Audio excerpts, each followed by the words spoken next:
Hola, ¿qué tal todos? Sean bienvenidos a Lo que te mira en la oscuridad, podcast por Julián Quintana. El día de hoy traigo un capítulo que se llama Los Vigilantes. Bueno, en realidad, hacía mucho tiempo que tenía pensado grabar ese capítulo. De hecho, les adelanto que habrá una segunda entrega de ese capítulo, pero va a ser completamente diferente a la temática que traigo el día de hoy. La razón principal radica en que, a ver, los vigilantes que traigo, las historias de vigilantes que traigo en esa historia son de estas entidades, como verán a continuación en los relatos que nos envían, de estas entidades que más que nada acechan, que te miran en la oscuridad, que te están todo el tiempo como analizando, que están pendientes de ti, que tienen como esa curiosidad.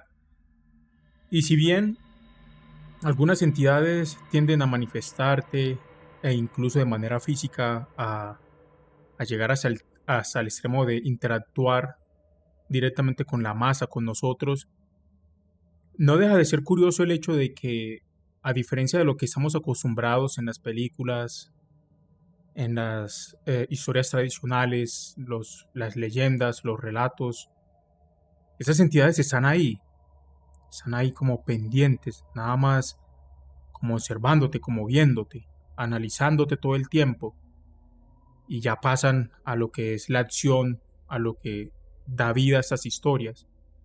Pero ustedes sabían que hay otro tipo de vigilantes. De hecho, están narrado en uno de los libros bíblicos no canónico más famoso, que es de un profeta. Y bien, pues de ese les hablaré en una segunda entrega, que son unos vigilantes ya completamente diferentes, pero que según lo analizamos con las historias que tenemos el día de hoy, no dejan de ser similares en algunos aspectos. Obviamente hay muchas diferencias entre los vigilantes de estas historias a los vigilantes que nada tendré la oportunidad de narrar en aquel momento, pero tienen cierta similitud. Y pues bueno, antes que nada, desde tiempos antiguos existen relatos sobre seres que observan la humanidad, entidades que no siempre intervienen, que simplemente contemplan, que esperan, que vigilan. Y bueno, pues en el caso de algunas historias de hoy, podemos notar eso. Y bueno, sin tanto preámbulo, también quería invitarlos a que se suscriban, que den a like, que apoyen ese proyecto. Recuerde que tenemos nuestras plataformas Instagram, Spotify, YouTube y Facebook, donde nos pueden hacer llegar sus historias. Recuerden que tenemos un correo también donde las pueden hacer llegar, lo que te mira en la oscuridad @gmail.com, lo que te mira en la oscuridad @gmail.com. Recuerden que soy su host, Julián Quintana, quien hace posible estas narraciones, estas historias y que este canal se siga manteniendo. Y pues nada, empecemos con la primera historia.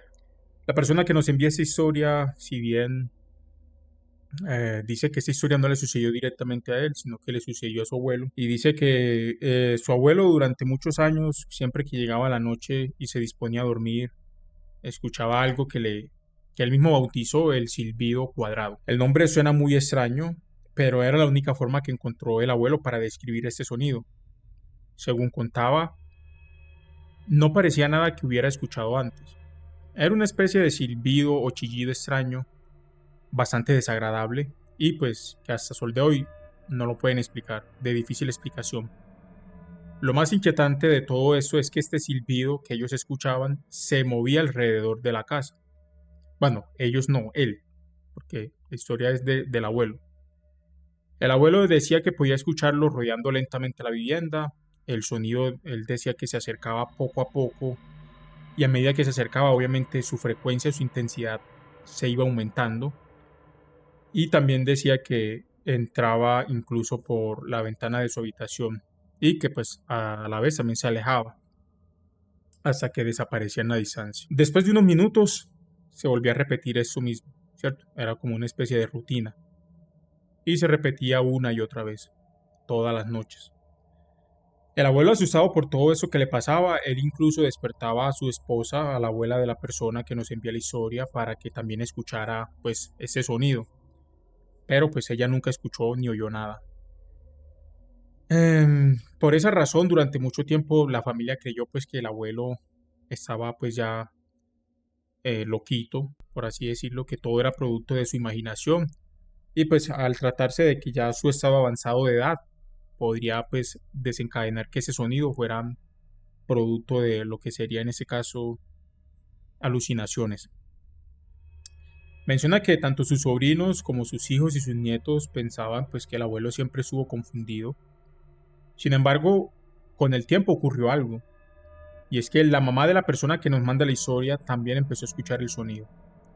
Y para colmo no fue solamente en la casa del abuelo, sino en la propia casa de ella. La señora asegura que aquel ruido era real, lo describe como el grito de un ave, pero no de cualquier ave, no de un ave que tú te metes al internet como tal y buscas sonidos de aves y lo vas a encontrar allí. Dice que vivían, a pesar de que vivían en el campo, ese no era un sonido habitual, no era algo que de lo que estuvieran acostumbrados o relacionados. De hecho, no había de todas las aves, de todos los animales que habían, no había algo que se asimilara o se acercara a eso que ella escuchaba. La señora lo describe también como un ave desconocida. Dice que tenía que ser de un ave, que no podía ser como tal de algún otro animal, de un roedor o algo, sino que era de un ave. El sonido desagradable, perturbador, y que efectivamente daba vueltas alrededor de la vivienda, de la propiedad. También comenta que ese sonido era tan inquietante que nunca tuvo el valor para salir de la propiedad, ¿cierto? Y cerciorarse, averiguar qué estaba produciendo ese sonido. Siempre permanecieron adentro, escuchando cómo aquella cosa, entidad, sonido rodeaba la casa. Con el tiempo, tuvo que pasar una noche en la casa del abuelo, nuevamente volvió a escuchar el sonido. Lo más extraño en esta ocasión era ya que eh, la señora podía escuchar el sonido claramente, el silbido, cómo recorría la propiedad, la casa, pero el abuelo ya no escuchaba nada. Entonces aquí salta la primera historia, la primera conclusión de que era muy posible que este sonido decidía a quién presentársele y a quién no. La señora comenta que con el paso de los años el fenómeno desapareció por completo. El abuelo dejó de escucharlo y la madre pues de la persona también dejó de escucharlo. Y pues nadie más en la familia tuvo la otra experiencia de escucharlo. Y pues hasta sol de hoy pues nadie ha experimentado eso. Y pues las personas que lo escucharon no volvieron tampoco a presenciar o escuchar este fenómeno. No se supo al final de qué se trató, si pudo haber sido de un animal. Es una explicación lógica muy racional porque ellos describen que era el sonido de un pájaro, de un ave, pero pues nunca pudieron salir en la noche para ver de qué se trataba. Lo único cierto es que tanto el abuelo como la madre escucharon exactamente lo mismo, describieron ambos lo mismo que les sucedió. Y pues la familia sigue recordando a sol de hoy pues este suceso y preguntándose si realmente fue un silbido cuadrado, si fue un ave o pudo haber sido también una experiencia ovni. ¿Por qué digo eso también? Porque esta historia nos las mandan de Brasil, está traducida, y cabe destacar que Brasil es uno de los países donde más fenómeno ovni se presenta en el mundo. De hecho, las historias más impactantes están registradas tanto en México como en Brasil. De hecho, en Perú y en Bolivia, en Colombia, en Estados Unidos, pero en Brasil es particularmente, hasta los militares también tienen historias súper irreales, de verdad, de los fenómenos que ese país en cuanto al tema ovni también presenta. Y pues preguntémonos, es un silbido que se escucha bastante perturbador, que da miedo salir y que está rodeando la casa. Si lo miramos bien, pudo haberse tratado de una nave que nunca habían escuchado, alguna avión, algún tipo de ovni, y que pues me imagino que estaba escaneando el lugar, la casa, y pues al momento de hacer ese tipo de escaneo o de barrido para analizar el lugar, pudo haberse tratado también de que ese era el sonido que ellos podían estar escuchando, porque realmente qué otra explicación se le puede dar. Obvio, pensaríamos que pudo haber sido un ave o un animal, pero porque solamente lo escuchaba una sola persona, no lo escuchaban los demás, y con el tiempo otra persona lo pudo escuchar, pero las demás no lo podían escuchar. Entonces se escapa mucho el hecho de que un ave o un animal tenga la capacidad de hacer sonidos para que solamente una sola persona lo pueda percibir y no las demás. O sea, en realidad es bastante tétrico, bastante extraño, y pues aquí les traemos el silbido cuadrado, como lo mencionó este seguidor. La historia a continuación dice que la mandó la persona cuando tenía, bueno, ella tiene actualmente 18 años, pero que cuando le sucedió tenía 8 años. La persona recuerda que estuvo una tarde acostada en el sofá de la sala viendo televisión. La distribución de la casa era bastante sencilla. Detrás de la sala estaba el comedor y más al fondo un pasillo que conducía al baño y una habitación ubicada en la parte trasera. Tanto su abuela como su mamá estaban sentadas conversando en la sala. Y pues ella, mientras permanecía acostada, vio a través del reflejo de un espejo que había cerca lo que le pareció ver a la abuela levantarse de su silla y dirigirse hacia el cuarto del fondo. Para ella no fue extraño. Ella también se levantó y fue detrás de ella. La siguió por todo el pasillo hasta llegar a la habitación. Cuando entró a la misma habitación se detuvo de golpe y se dio cuenta que no había nadie. Mira al alrededor confundida. La habitación estaba completamente vacía. Entonces dice ella que voltea hacia la sala y pues se da cuenta que su mamá y su abuela estuvieron todo el tiempo ahí sentadas hablando, conversando. Ella dice que sigue caminando nuevamente para devolverse y siente una extraña sensación de inquietud. No entendía a quién había visto caminar hacia aquella habitación. Cuando ella se devuelve, comienza a caminar nuevamente hacia el pasillo en dirección hacia la sala. Entonces le ocurre algo y es que justo pasa al frente por la puerta del baño, ve un reflejo fugaz, ella ve que algo se mueve, no alcanza a distinguir qué era lo que se había movido y de repente siente unas manos sujetándola con fuerza por los hombros. Ella menciona que fue un agarre muy brusco. ¿Por qué dice que brusco? Porque la fuerza con la que esto lo sujetó fue tal que la estruja con tanta violencia que de la violencia de la fuerza de esto, ella se cae, se golpea y ahí es cuando ya obviamente el dolor, me imagino yo que de la impresión, empieza a gritar. La mamá y la abuela salen corriendo para ver qué era lo que le había pasado. Ella estaba llorando y dice, mamá, mamá, mamá, mamá, abuela, me agarró algo y me tiró, me agarró por la espalda. Al principio ya se quedan un poquito como que se está jugando, se inventando, se llamando la atención.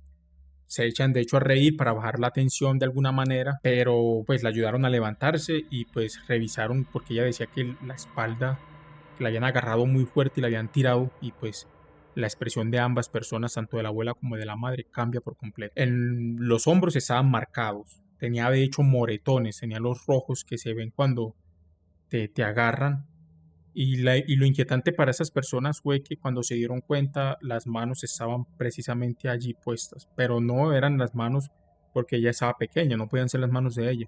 De hecho, las manos que se veían eran manos de alguien que es claramente mayor, que es claramente grande, porque las manos o pues las marcas así lo demostraban. La mamá y la abuela revisaron varias veces intentando encontrar una explicación, obviamente nunca pudieron entender por qué habían aparecido estas marcas. Ella sabía perfectamente lo que había pasado, pues la persona que nos manda la historia, obviamente ella fue la que sufrió el fenómeno, sabía que algo la había agarrado y pues desde ese entonces cambió la forma de reaccionar ante ciertas situaciones. Ella normalmente estaba acostumbrada a que cualquier tipo de cosita, reflejo, situación que le sucedía, iba y revisaba de qué pudo haberse tratado. Dado ese suceso que le pasa, pues decide definitivamente dejar de salir a buscar, a revisar de qué puede tratarse. Más bien prefiere alejarse cuando ve este tipo de sombras o situaciones que le suceden, ¿cierto? Para evitar precisamente que algo como eso vuelva y le suceda. Y bueno, vamos llegando aquí a una historia que tenía mucha emoción de contarla. Es una historia que nos mandan desde Chile. Estamos muy agradecidos. La gente en Chile que nos ve. Esa persona nos las manda a alguien de nombre Sebastián. También la historia la titula él, no la titulo yo. El nombre de la historia es El hombre del sombrero de la calle Arturo Prat. Prat, P-R-A-T. Y pues dice que esa historia está basada en hechos reales. Él dice que los nombres de las calles y los lugares que va a mencionar ahora pues que serán mencionados pueden ser verificados.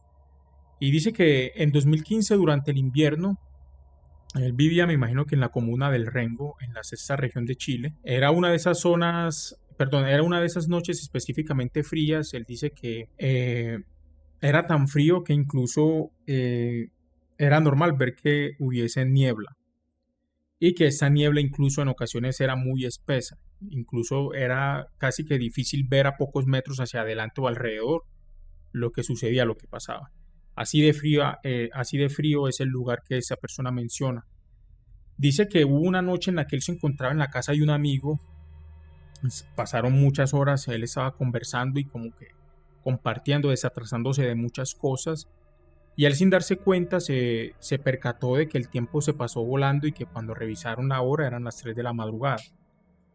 Ese día, entrando el lunes, era un lunes festivo, era un lunes feriado, me imagino que por eso era que ellos se habían distraído tanto, echando cháchara, como dicen acá en Colombia, tirando plática, tirando tertulia. Dice que a esa hora y con el clima que había, pues era casi que imposible encontrar un transporte, un taxi o incluso un vehículo de esas plataformas. Y pues él dijo que tampoco era descabellado, pues la zona era bastante segura y pues la opción que se le vino a la mente fue caminar. Él también calcula que la casa de él y la de su amigo estaban aproximadamente a 2,5 kilómetros de distancia. Si bien era un recorrido bastante interesante, bastante lejano, pues era una zona plana y pues se podía hacer bastante llevadero el recorrido. Dice que a esa hora él lo que hizo fue conectarse a sus audífonos, no se preocupa de nada y pues empieza a escuchar la música, tiene unos cigarrillos y sale caminando. Dice que sale de la calle San Martín, continúa por la avenida La Piscina y finalmente llega a la calle Arturo Prat. Fue allí donde comenzó a sentirse extraño. Él dice que la niebla en esa parte del recorrido se empezó a hacer mucho más densa. No podía ver a unos 2 o a 1 metro delante de él. Ya se empezó a sentir incómodo. Se termina quitando sus audífonos ¿cierto? Para dejar de escuchar música y poner más cuidado, más atención a lo que ocurría alrededor de él. Dice que mientras avanzó por la calle de Arturo Prat, empezó a sentir esta sensación que mencionó anteriormente, una sensación difícil, no la lleva explicación, no era el miedo que naturalmente tú sientes por el peligro inminente, sino que fue un miedo más bien como de que algo no humano, ¿cierto? El miedo paranormal que la gente llega a sentir. Y dice que pues había un silencio que él se percata, pero era un silencio absoluto. No se escuchaban autos, no se escuchaban animales, perros, ni siquiera se escuchaba cuando el viento, al ser invierno, perdón, de hecho se escuchaba, o sea, no había absoluta, o sea, era como si todo estuviera muerto. Él dice que siguió caminando y llega al frente de la escuela Luis Galdames, conocida por los habitantes del Rengo como la Escuela 1. Por ese momento ya debía ser cerca de las 3:40, 3:50, 3:45 de la madrugada. Fue entonces cuando él empezó a sentir ya miedo de verdad, o sea, ya se empezó a sentir ya bastante incómodo, ya sintió que definitivamente algo iba a pasar, algo inminente iba a suceder. Esa sensación de miedo ya se le hizo más profunda y ya él decía que más adelante, algo sí o sí lo estaba esperando. O sea, no había duda de que algo adelante lo estaba esperando. O sea, algo sí o sí iba a pasar. Junto al colegio hay una casa cuya estructura sobresale del resto de las construcciones de la calle. Debido a su diseño, se forman pequeños espacios oscuros entre los muros y las edificaciones vecinas. Mientras se acercaba a ese lugar, pensó que tal vez podía tratarse de un asaltante que estuviera por ahí escondido.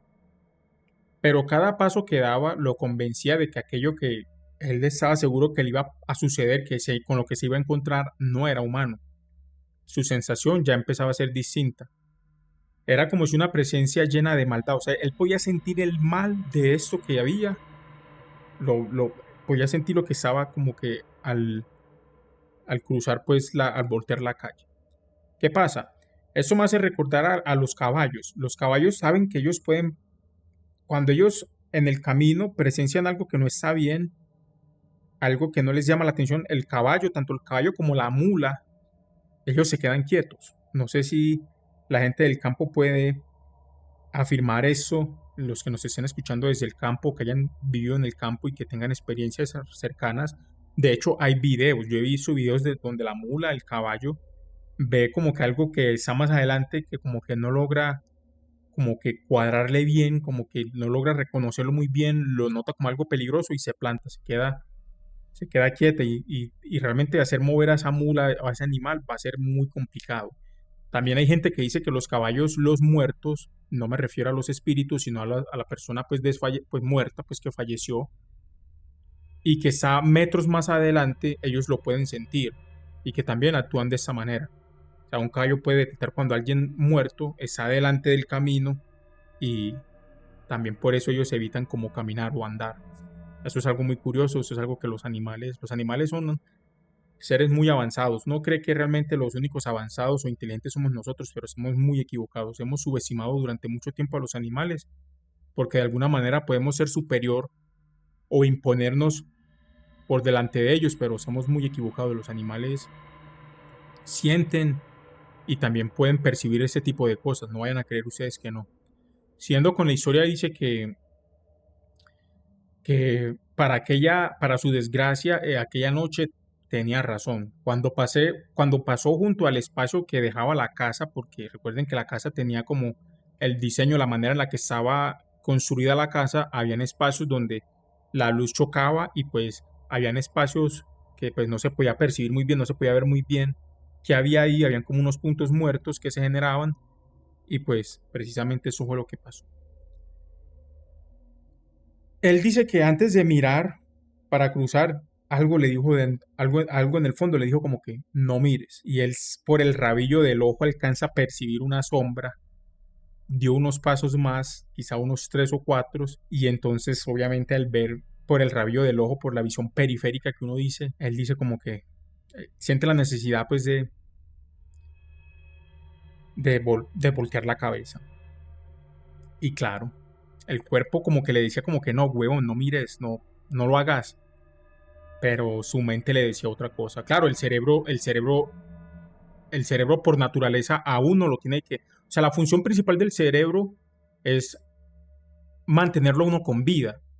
Y si uno está sintiendo una amenaza, lo primero que uno, bueno, va a sentir miedo, ¿cierto? Va a sentir una serie de sensaciones, entre ellas zozobra, ¿cierto? Va a sentir muchas cosas, se empieza a generar como tal la adrenalina, que es esta sustancia que el cuerpo segrega precisamente que le ayuda a uno a poder escapar de ciertas situaciones y que el cuerpo aún si es impactado por una bala, por un cuchillo, por lo que sea, o si lo golpean, la adrenalina puede permitir que el cuerpo de hecho siga reaccionando hasta que llegue a un cierto punto donde ya no hay una amenaza y ya el cuerpo se pueda como tal caer, ya el cuerpo pueda en este caso descansar de alguna manera y caerse, ¿cierto? Y efectivamente eso fue lo que le pasó a él. El cerebro le decía que él sí o sí tenía que mirar, él tenía que analizar cuál era la amenaza. Y eso fue lo que le pasó. Dice que él pierde la batalla y cuando mira obviamente queda paralizado. Dice que lo que vio no era una persona, no era un animal y no había nada en ese momento que lo pudiera como tal explicar de manera lógica.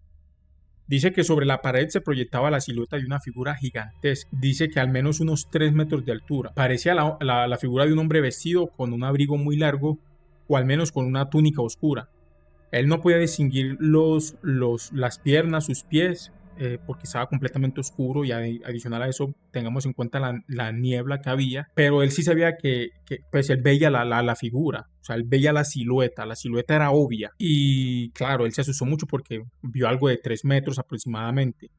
Él dice que cuando vio los ojos eran amarillos y que le brillaban y que esa cosa lo estaba viendo y lo estaba observando directamente y era como si lo estuviera esperando, como si supiera esa cosa que lo estaba viendo, como si ya lo había analizado, ya lo había visto, ya lo había escaneado y supiera quién era esa persona o como si quisiera algo de él. Y claro, él intenta correr, intenta gritar, pero pues el cuerpo no le responde, el cuerpo pues él siente sus piernas pesadas, la garganta la siente cerrada y era exactamente como estar atrapado dentro de o sea, le dio una parálisis de sueño prácticamente, pero él estaba despierto, obviamente, delante de esa figura.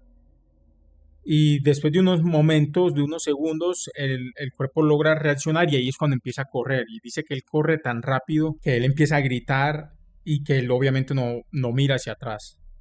En el fondo él estaba convencido de que aquella cosa lo podía estar persiguiendo. Entonces es muy curioso cómo esta cosa deslizándose por las paredes, moviéndose entre las sombras, observándolo, y que él dice que él corre y corre y que no paró hasta llegar a su casa. Cuando finalmente detrás de él, bueno, cierra la puerta, él se derrumba, empieza a temblar, no podía dejar de pensar, perdón, en lo que había visto. Durante los días siguientes le contó la historia a la familia, a los amigos, algunos pues le dijeron que seguramente había sido una ilusión provocada por la niebla, otros pensaron que pues se trataba de algo paranormal en efecto. y algunos aseguraron que entidades como esa parecen alimentarse del miedo de las personas. Dice que él nunca supo cuál fue la explicación correcta. Los días se transformaron en semanas, las semanas en meses y efectivamente los meses en años. Con el tiempo él recuerda, ese recuerdo comenzó a sentirse como una pesadilla lejana, pero jamás desapareció por completo. O sea, ya lo vivido, ya lo experimentado estaba. Y por eso él decide contar la historia y dar los nombres reales de estos lugares, pues de este recorrido que él hace.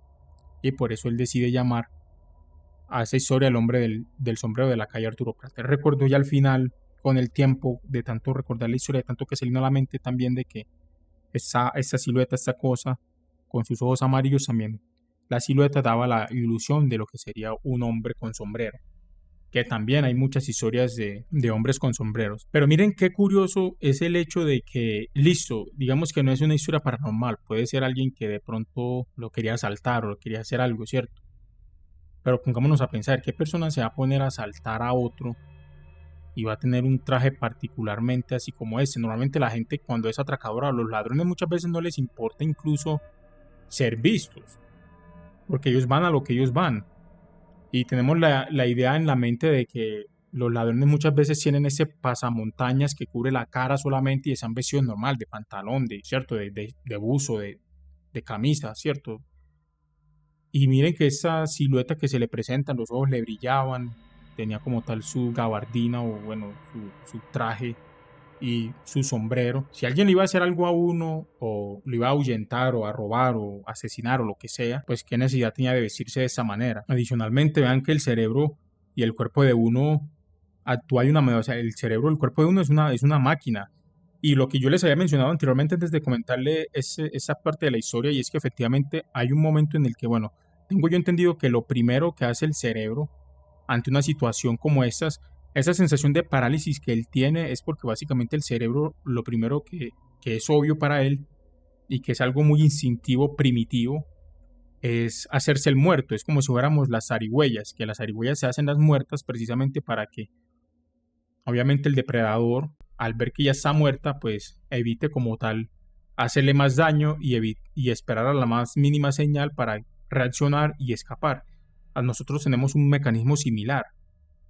Y de hecho, vean que cuando el cerebro calculó que podía reaccionar, cuando lo hizo de golpe, le inyectó la adrenalina que él describe que él no sabe en qué momento llegó a su casa tan rápido, que cuando llega, que abre, que entra, lo primero que hace después es desplomarse. Y eso era lo que yo les decía.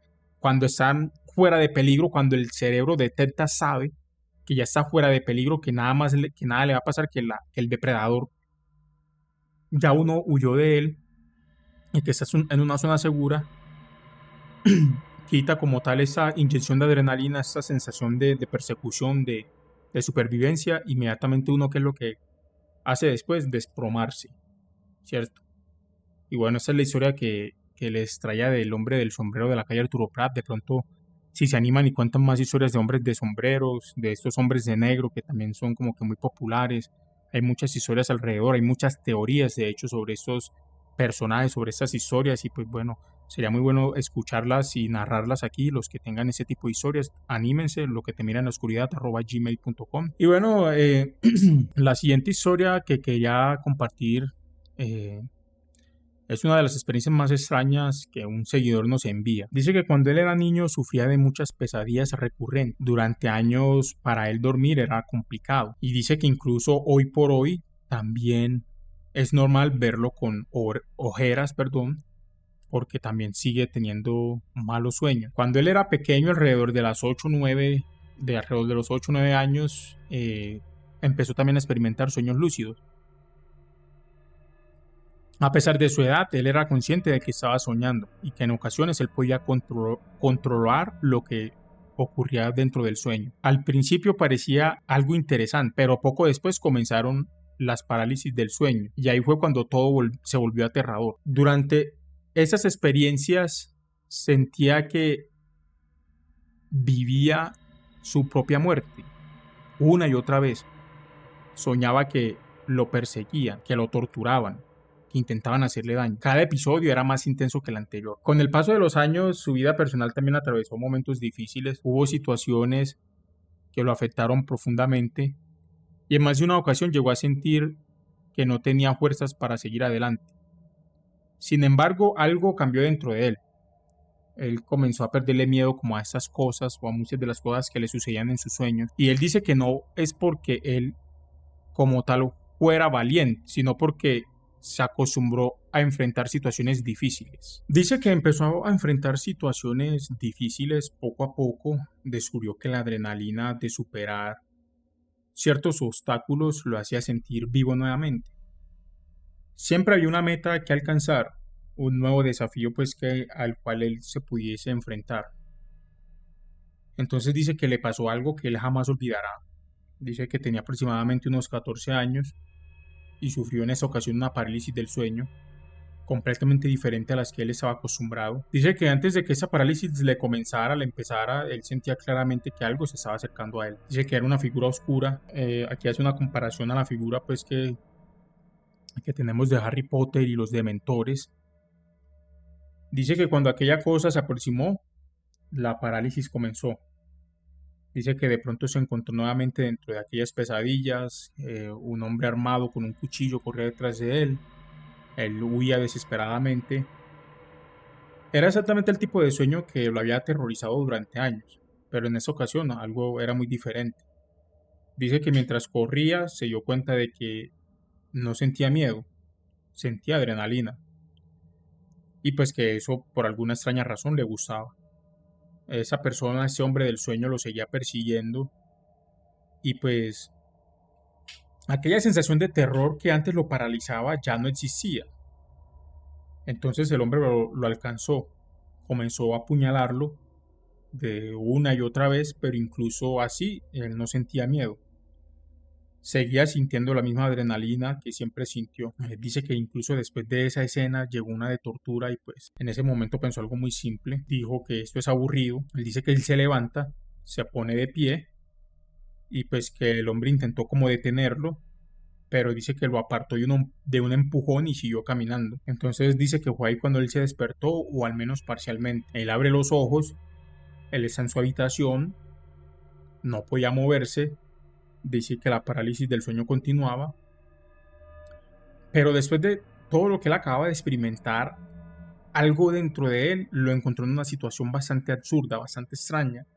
Él se empezó a reír, se reía por la persecución que él acababa de experimentar, por la tortura que acababa de experimentar, y que aquel terror que lo dominaba antes ahora le parecía ridículo. Mientras él se reía, vio como la figura pues que se había acercado en un principio, que lo hizo estar en parálisis del sueño, vio como esa figura se empezó a alejar, empezaba a retroceder, se hacía pequeña hasta que finalmente desapareció. Después la parálisis del sueño obviamente termina, él vuelve y duerme con normalidad, y lo más extraño de todo fue que él nunca volvió a sufrir como tal una parálisis del sueño jamás. Y dice que desarrolló una teoría personal al respecto. Dice que no sabe si la teoría es correcta o no, pues es una simple teoría. Y dice que aquello que vio era una entidad real. No, él no cree que había sido una manifestación de su mente o algo completamente distinto. Pero él dice que ciertas presencias, aunque sean reales o no, parecen alimentarse más que nada desde el miedo. Y cuando pues el miedo desaparece, definitivamente pues esas entidades pierden el poder, ya no tienen como razón de ser. Y por eso dice que no cree que siempre es necesario eliminar los temores para enfrentarlos. A veces basta con cambiar la forma en la que los vemos, porque cuando el miedo deja de controlarte, dejas de sentirte en una prisión y pues se convierte simplemente en otro obstáculo que debas superar. Y bueno, esa entidad pareció un vigilante porque eso era lo que para mí era lógico de esa historia, y es porque esa entidad siempre estuvo ahí todo el tiempo.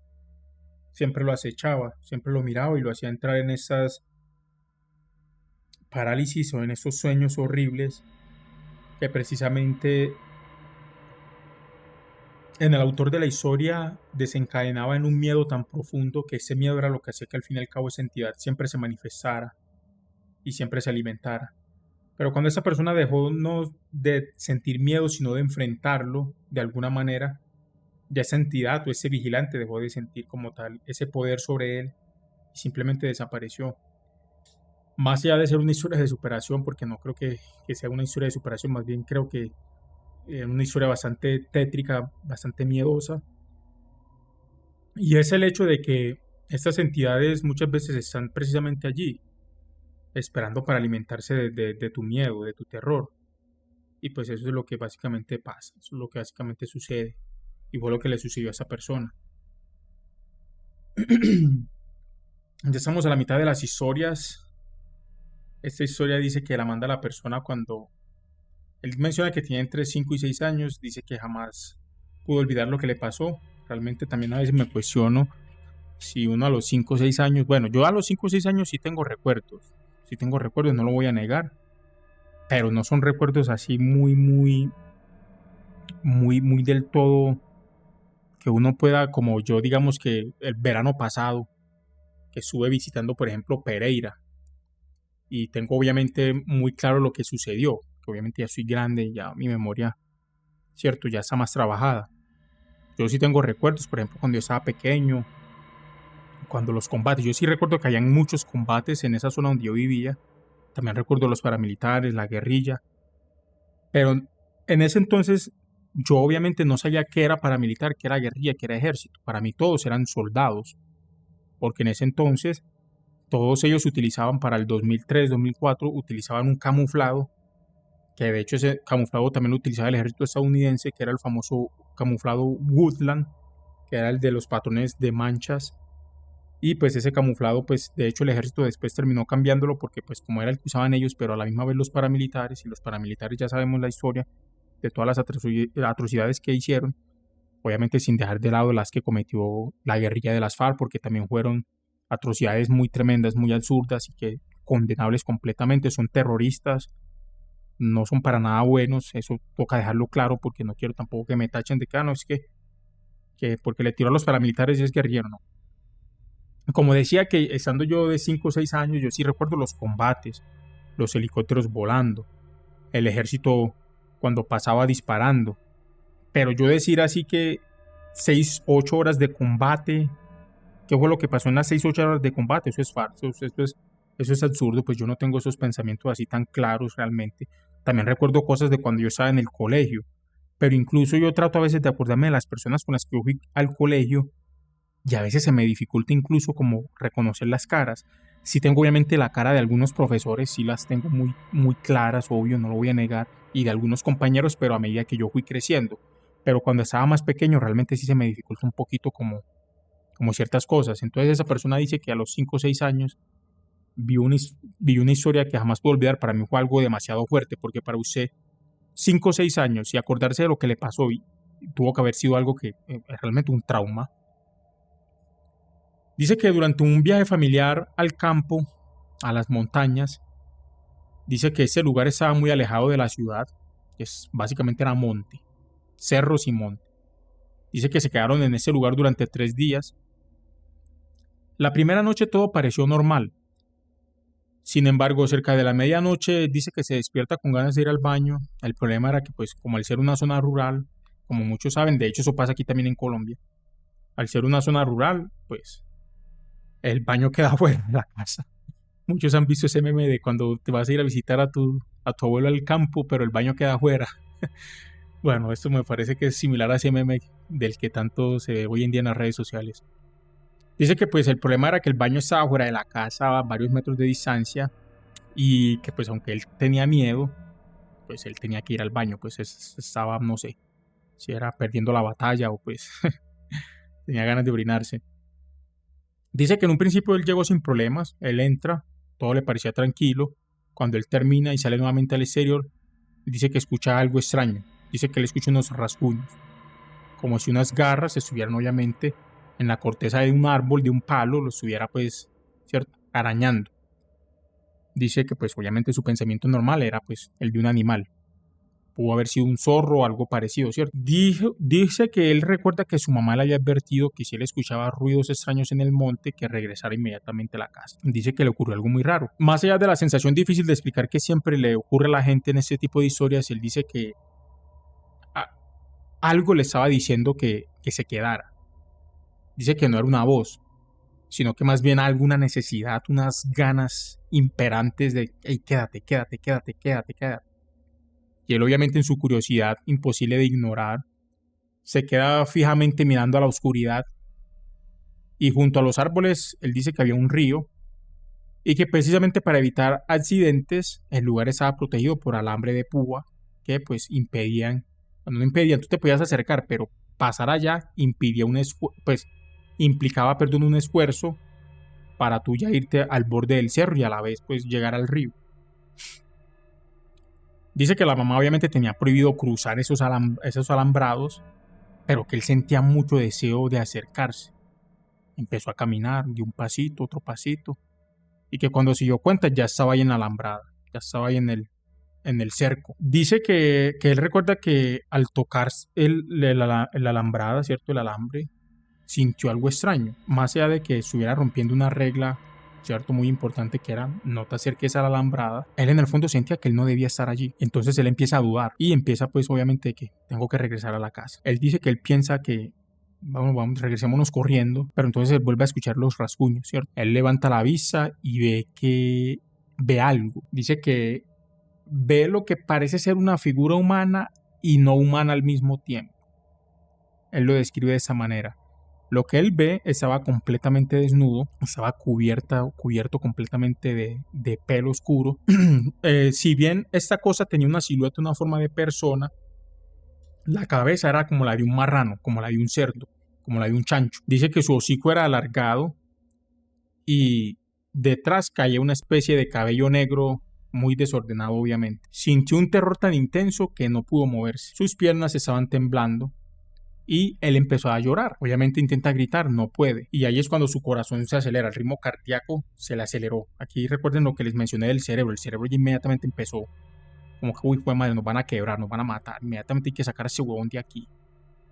Aquella criatura comenzó a acercarse lentamente. Cada paso que daba, obviamente esa persona hacía que se cagara más, hacía que su miedo fuera mayor. Él dice que cuando estuvo enfrente de él vio las manos. Mejor dicho, eso no eran manos, eran unas garras, unas pezuñas, unas cosas que él no logra describir muy bien. Y que efectivamente las garras estaban afiladas. Eran garras, unas uñas negras. Y que esa cosa lo levantó y que lo cargó. Haga de cuenta, esto es un saco de una libra de arroz. O sea, él dice que esa cosa lo levantó de tal manera que haga de cuenta que él estaba era volando. O sea, que esa cosa no sintió ningún tipo de esfuerzo al momento de agarrarlo a él. Y ya lo empezó a llevarse, y ya esa cosa se lo empezó a llevar, pues ya la alambrada, el alambrado, esa cosa lo levantó y se lo empezó a llevar. Se lo empezó a meter a la oscuridad, se lo empezó a meter al monte. Y ya él estaba convencido de que él se iba a morir.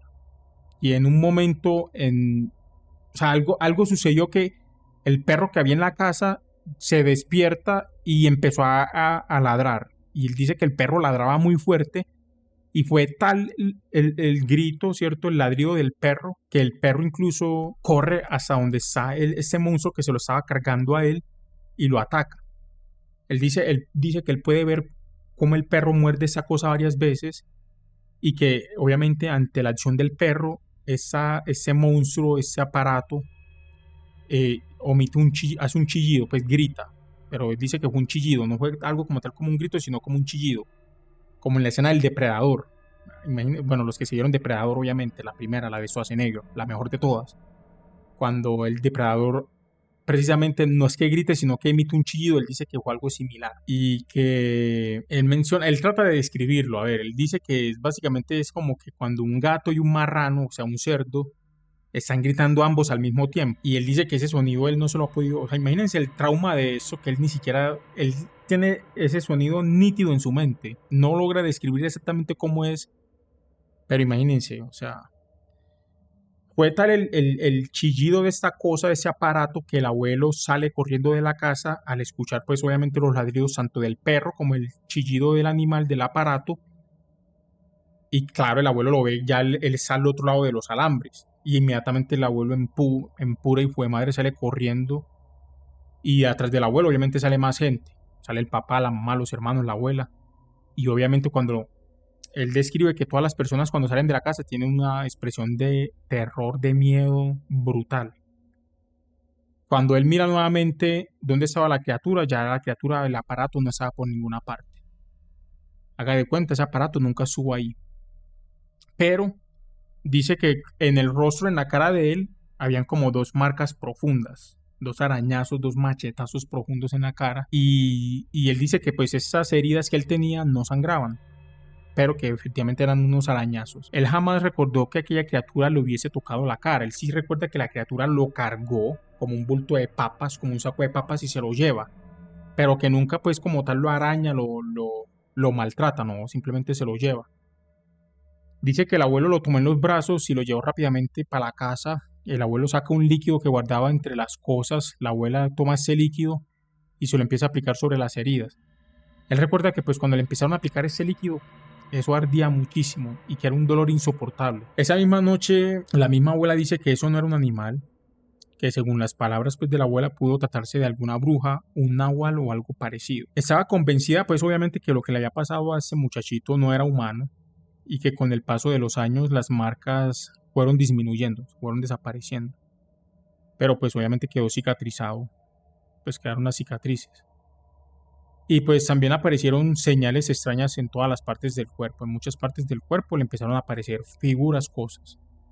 Él dice que él nunca volvió a ver pues esa criatura, pero pues que él jamás pudo olvidar el rostro, los ojos, y tampoco pues el sonido que esta cosa emitía. Desde aquella noche pues la familia nunca regresó pues a hospedarse a ese lugar, a ese cerro, nunca volvieron a hacer su campamento, sus cosas en ese lugar. Pues él obviamente tampoco volvió a acercarse a ese lugar y dice que pasaron ya tantos años desde entonces que él nunca le contó esa experiencia a sus amigos por miedo pues de que obviamente se burlaran de él y de que no le creyeran, ¿cierto?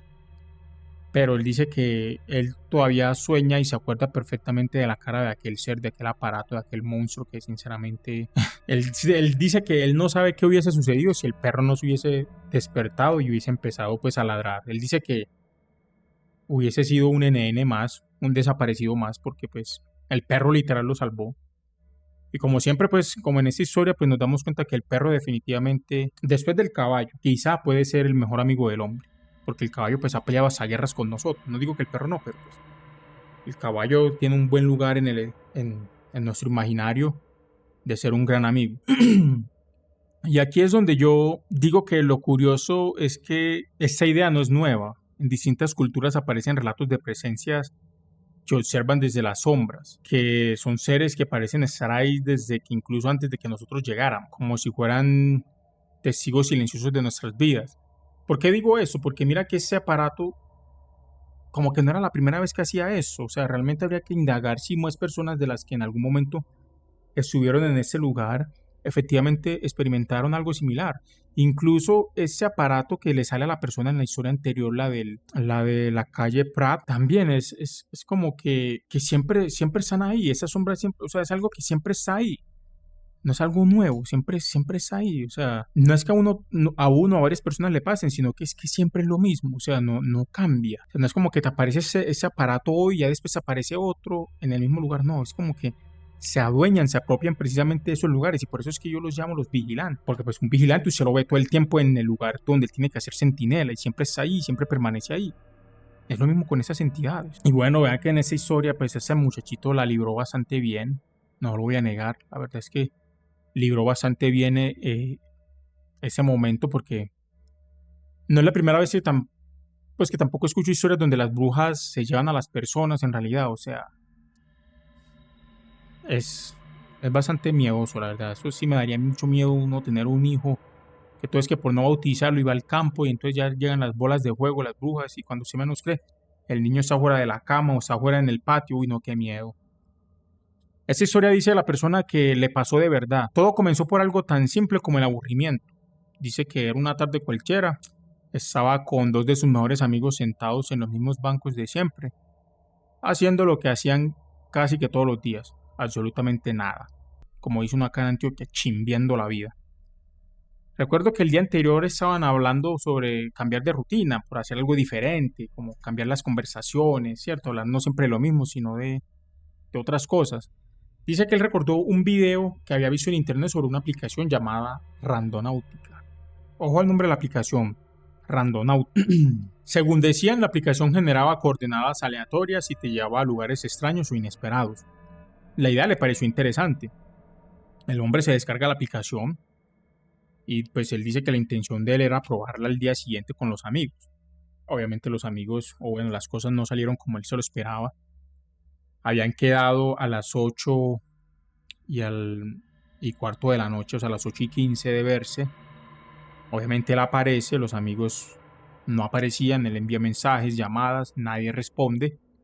Y él después de esperar, él decide pues no voy a perder más el tiempo, voy a arrancar. Él también hace una pausa y dice pues que lo más lógico era que pues obviamente él se hubiese regresado para su casa. Pero pues obviamente tratándose de que era joven, la curiosidad pues mató al gato. Él abre la aplicación, introduce los datos sin entender muy bien cómo funcionaba la vuelta.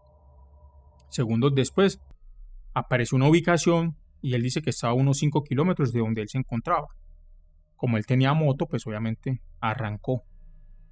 En el principio del trayecto en el camino pues todo estaba muy normal, todo tranquilito, y a medida que él avanzaba las calles iban haciendo más estrechitas y en torno un poquito más silencioso todo a medida que él iba avanzando. Cada vez había menos luces, menos casas, menos señales. Ya cada vez está ingresándose más al monte, pues. Hasta que él finalmente llega al lugar en donde pues, se encontraba pues las coordenadas, pues el lugar donde la aplicación le dijo que pues que llegara. Él dice que era un lugar completamente aislado. Él apaga la moto y siguió caminando y entonces él se da cuenta que hay una pequeña casa. Esa casa estaba escondida entre la maleza, era una casa pequeñita, parecía más bien, bueno, no parecía abandonada, pero lo que le inquietaba era que pues no había nada alrededor, no habían vecinos, caminos, no había nada. Él se acerca y, se le da por llamar al timbre. Lo hace una vez, dos veces, tres veces, nadie responde. Rodea la vivienda buscando pues alguna señal de algo. Entonces se encuentra que hay una ventana, la parte trasera de la casa, pues que está entreabierta. Y pues la buena idea del hombre, ¿cuál fue? Meterse a la casa. Él dice pues que cuando él entra a la chocita, pues que obviamente estaba impecable, estaba limpia, todo estaba en orden, no había ni siquiera polvo. Y pues ya él se alerta y dice, bueno, eso aquí no está abandonado, esto es una casa, es habitable, o sea, aquí vive alguien. Y dice que de hecho él sentía como que lo que vivía ahí, lo que había ahí, como que se había ido hace algunos minutos. Él empieza a recorrer pues el lugar, dice que no encuentra nada extraño, sube las escalas y él dice que al entrar en una de las habitaciones siente un escalofrío que le recorre todo el cuerpo. Dice que sobre una mesita había una vela que estaba encendida. Obviamente pues él ve que la cera se estaba derritiendo y pues dice que lo que había estado allí pues estuvo allí hace poquitos minutos, hace poquito tiempo y pues que podía regresar en algún momento. Él siente un nudo en el estómago, algo que lo aprieta, baja rápidamente a la cocina, no se explica por qué hace esto. De pronto pues por el miedo o por instinto él toma un cuchillo y dice que si alguien aparece él no puede estar completamente indefenso. Nuevamente aquí nuestro cerebro trabajando como bien pro sobre lo que el ambiente le da para, en ese caso, asegurar la supervivencia. Él dice que escucha un ruido detrás de él, un sonido más bien lento, un paso, y pues estos pasos se van haciendo cada vez más pesados, perdón, él se gira y ve a un hombre, obviamente pues una apariencia humana, no era nada pues anormal, pues lo anormal que él describe era que era una persona muy grande, muy alto, y pues dice que incluso el marco de la puerta lo parecía rozar, o sea que era una persona grandecita, y que esa persona se queda completamente inmóvil observándolo. Él no recuerda en el momento haber pensado en algo en sí, él simplemente reacciona y por alguna razón le lanzó el cuchillo y salió corriendo. Sale de la casa tan rápido como puede, corre hacia donde había dejado la moto. Cuando llega, la moto no estaba por ninguna parte. Ahí inmediatamente ya se alerta, se paniquea y dice, fue madre. Dice que las llaves pues de como que del vehículo seguían dentro de la casa, ¿cierto? Él no podía irse sin obviamente sin su moto, sin sus llaves. Él mira hacia alrededor bastante desesperado y entonces ve la moto, estaba tirado a unos metros más adelante, como si alguien o algo la hubiese pues cambiado de lugar, la había movido. Él le ha asustado porque eso en el momento en el que él reacciona se da cuenta que eso no tiene ningún sentido. Y claro, no tenía alternativa, tenía que volver pues obviamente a la casa, pues, donde estaban las llaves, donde las había dejado. Él dice que vuelve otra vez a rodear las zonas, se oculta entre los matorrales. Cuando se acerca nuevamente a la casa, él nota algo extraño. Ya habían luces encendidas. Él empieza a escuchar voces y él se arma de valor y pues toca la puerta. Dice que una mujer de unos 50 años más o menos le abrió. Él le explica todo, pero él está agitado, asustado, le explica todo de la manera en la que suceden las cosas. Le comenta pues que él había entrado porque pensaba pues que el lugar estaba abandonado. Le habló de la vela, de la figura, todo, del hombre que estaba observando en la cocina. Y la mujer como que en un momento confundida, eh, no entendía absolutamente nada de lo que ese joven le estaba diciendo. Y entonces ella le pide que le describa al hombre. Cuando él empieza a describir la altura, el aspecto, todo, y el lugar en donde lo haya visto, la señora se queda en silencio y le hace una pregunta. ¿Estás seguro que lo viste? Y él asiente. Él dice, claro, del susto, del miedo tan grande que a mí me dio, pues yo salí disparado y dejé llaves aquí y todo, y realmente pues vengo precisamente a enfrentar la situación, a pedir disculpas y todo. Y dice, y la señora baja la mirada y negó lentamente con la cabeza. Le dijo, es imposible lo que me estás contando, mijo. Y él inmediatamente con la sangre helada le pregunta, pues, señora, ¿cómo así? ¿Por qué? Y la mujer titubea, se tarda unos minutos en responder y le dice, porque es que es mi marido y mi marido se murió hace 2 meses. Y ya él aquí ya desconcertado se asusta, él siente un frío que le recorre de pies a cabezas. Intentó convencerse de que había una explicación, pero en realidad no era posible. ¿Cómo era posible? La mujer, pues en este caso, nuevamente le pregunta que cómo era él. La mujer le respondió casi como en un susurro muy alto.